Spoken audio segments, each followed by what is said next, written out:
नमस्कार दोस्तों महिलाएं पार्लर जाते समय कई सारी ऐसी गलतियां करती हैं जिसको करने से उनके पति के व्यापार में तरक्की तो रुक जाती है, साथ में ही पति की आयु में भी उनकी वृद्धि होने से रुक जाती है।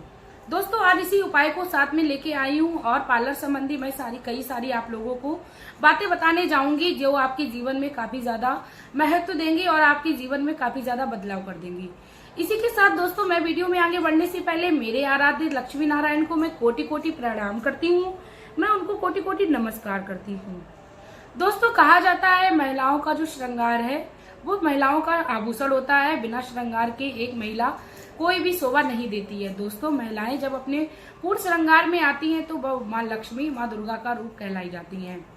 दोस्तों महिलाएं जब पार्लर जाती हैं तो कई सारी ऐसी गलतियां होती हैं जिनसे वे अनजान होती हैं, लेकिन उनसे अनजाने में काफी सारी गलतियां हो जाती हैं।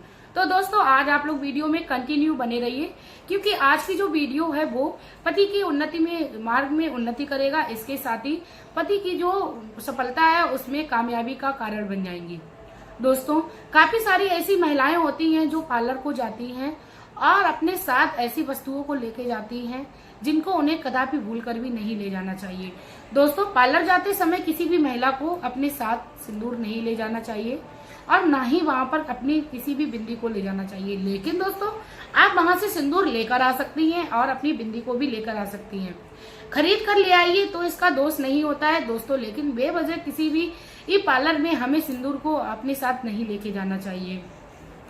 दोस्तों मैं आप लोगों को बता दूं पार्लर में कई सारी ऐसी दिव्य नकारात्मक और सकारात्मक शक्तियां होती हैं जिनसे हम लोग अनजान होते हैं। दोस्तों पार्लर में ऐसी कई सारी बाधाएं आ जाती हैं कभी कभी जिसे हम लोग जान में अनजान में उनसे सामना कर बैठते हैं और हम लोग ये भी नहीं जानते हैं कि ये आकर आपत्ति हमें लगी कहाँ से है।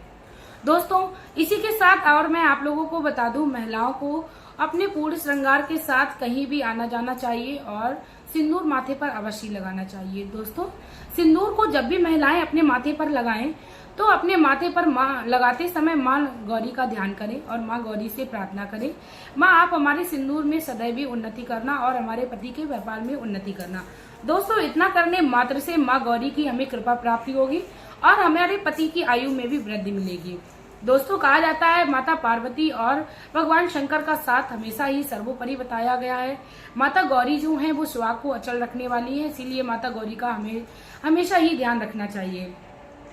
इसके साथ ही दोस्तों अब मैं आप लोगों से कुछ मेकअप संबंधी ऐसी जानकारी को बता दूं जिसको आपको किसी से शेयर नहीं करना चाहिए। दोस्तों कभी भी किसी भी महिला को अपने सिंदूर को किसी से शेयर नहीं करना चाहिए। दोस्तों मैं आप लोगों को बता दूं कि महिलाओं को समय समय पर अपने हाथों में मेहंदी अवश्य रचाते रहनी चाहिए, क्योंकि जो भी महिला समय समय पर मेहंदी अपने हाथों में रचाती रहती है उसके हाथों में हमेशा ही सुहाग की ये महक गूंजती रहती है। इसके साथ ही दोस्तों मैं आप लोगों को बता दूं यदि समय आप लोगों के पास ना हो तो आप तीज त्योहार पर अवश्य अपने हाथों में मेहंदी को लगाइए, जैसे कि ये करवा चौथ की पूजा, दिवाली की पूजा और इसके साथ ही काफी सारी ऐसी सुहाग की पूजाएं होती हैं जिनमें हमें अपने हाथों की मेहंदी को अवश्य अचल रखना चाहिए। दोस्तों कहा जाता है रक्षाबंधन के समय पर भी मेहंदी का बड़ा महत्व है। मेहंदी हर महिला की सुहाग की निशानी है, इसलिए हर महिला को मेहंदी अपने हाथों में अवश्य रचानी चाहिए। इसके साथ ही दोस्तों मैं आप लोगों को अब वो बातें बताती हूँ कि पार्लर को जाते समय महिलाओं को कौन सी ऐसी गलतियां हैं जो भूल कर भी नहीं करनी चाहिए। दोस्तों महिलाएं काफी बार हम लोगों ने देखा होगा कि जब भी अपने बालों को कटवाने जाती हैं तो पूर्ण श्रृंगार में होके जाती हैं। दोस्तों कभी भी इस महिला को ऐसी गलती नहीं करनी चाहिए। जब भी महिला अपने बालों को कटवाने जाए तो मांग में सिंदूर कभी भी पहले से ना लगाए। आप अपने बालों को कटवा कर आ जाइए, उसके बाद ही अपने मांग में सिंदूर को भरिए, क्योंकि ऐसा करना हमारे लिए बहुत ही ज्यादा अशुभ प्रमाण देता है। इसके साथ ही दोस्तों मैं आप लोगों को बता दूं कि पार्लर जाते समय काफी बार हम लोगों ने देखा होगा कि आईब्रो को बनाते समय पार्लर की जो लेडीज होती है वो हमारी बिंदी को निकाल कर रख देती है। दोस्तों हमेशा ही हमें उस बिंदी का ध्यान रखना चाहिए और उस बिंदी को वापस अपने घर लाना चाहिए। काफी सारी महिलाएं ऐसा करती हैं कि उस बिंदी को वहीं छोड़ देती हैं और दूसरी नई लेके बिंदी लगा लेती हैं, क्योंकि पार्लर में ज्यादातर सुविधा होती है कि यदि बिंदी तुम्हारी इधर उधर हो जाए तो आप दूसरी लगा लो। लेकिन दोस्तों आपको भूल कर भी ये गलती नहीं करनी है, आपको अपनी ही बिंदी लगानी है। भले ही आप उसको अपने घर में ले आइए और किसी दूसरी जगह पर लगा दीजिए, लेकिन आप अपने घर में उस बिंदी को अवश्य लाइए।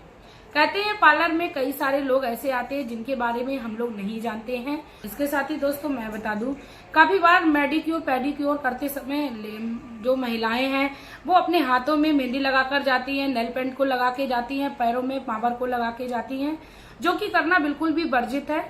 हम जब भी पार्लर में जाएं तो सादा सिंपल जाएं, वहां से आप सज धज के आए, ये करना शुभ होता है। लेकिन कभी भी हमें पार्लर में सज धज के नहीं जाना चाहिए, उसके बाद अपना पार्लर का ट्रीटमेंट नहीं लेना चाहिए। ये करना बहुत ही ज्यादा गलत है। हम भी जब पार्लर को जाते समय यदि जो भी महिला इन गलतियों को करती है तो उसको बुरा भुगतान भरना पड़ता है। पार्लर में आप संभव करें तो आप बहुत ही ज्यादा सादा स्वभाव में जाएं और सादा वस्त्र को धारण करके जाएं।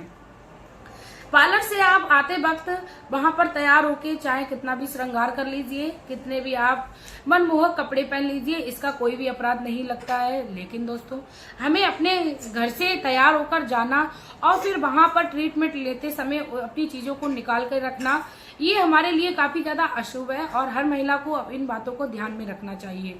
दोस्तों काफी बार हम लोगों ने देखा होगा कि बाल कटते समय महिला की जो बाल है वो इधर उधर गिरते हैं और महिलाएं उन पर ध्यान नहीं देती है। दोस्तों हर महिला को वो ये बात याद रखनी चाहिए, जब हमेशा ही महिलाओं को अपने कटे हुए बालों पर थुक के आना चाहिए। कहते हैं ऐसा करने से हमें किसी भी ये बुरी शक्तियों का सामना नहीं करना पड़ता है। कहते हैं कई सारे बाल तांत्रिक क्रियाओं में भी इस्तेमाल किए जाते हैं, पता नहीं कौन से बाल कहाँ पर इस्तेमाल हो जाएं, इसीलिए इतना करने से उन बालों में कोई भी स्वच्छता नहीं रहती है। वह बाल जो है वो अपवित्र हो जाते हैं और किसी भी क्रिया में इस्तेमाल नहीं होंगे।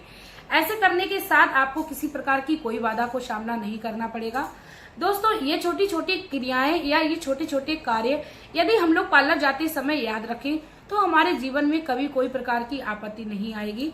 दोस्तों हमें किसी भी प्रकार की कोई भी ऐसी ये भयानक परिस्थिति से सामना नहीं करना पड़ेगा जिसको हमने अपने जीवन में कल्पना ना की हो। दोस्तों हर महिला अपने जीवन में तरक्की चाहती है और अपने पति की आयु में वृद्धि चाहती है। दोस्तों इसी के साथ मैं आप लोगों से एक रिक्वेस्ट कर दूं, यदि आप दूसरी महिला का भी भला चाहते हो तो आप इस मेरी वीडियो को ज्यादा से ज्यादा शेयर करें और हर महिला को लाभ दिलाइए, हर महिला को इस चीज से जागृत कराइए कि पार्लर जाते समय इन गलतियों को ना करें। दोस्तों जो भी महिला दूसरी महिला का भला चाहती है वह देवी के रूप में इस संसार में पूजी जाती है और उसको माता लक्ष्मी और दुर्गा की प्राप्ति होती है। माता दुर्गा हमेशा ही लोगों के घर में धन दान संपत्ति के साथ रहती हैं, उसके साथ ही वक्त आने पर उनके शत्रुओं का नाश भी करती हैं। इसीलिए माता दुर्गा की हमें स्तुति अवश्य करनी चाहिए। जो भी माता दुर्गा की स्तुति करता है वह अपने जीवन में किसी प्रकार के संकटों से ये नहीं गिरता है। इसके साथ ही दोस्तों अब मैं आप लोगों से वीडियो में लेना चाहूंगी विदा। आपका प्यार और कीमती समय देने के लिए धन्यवाद।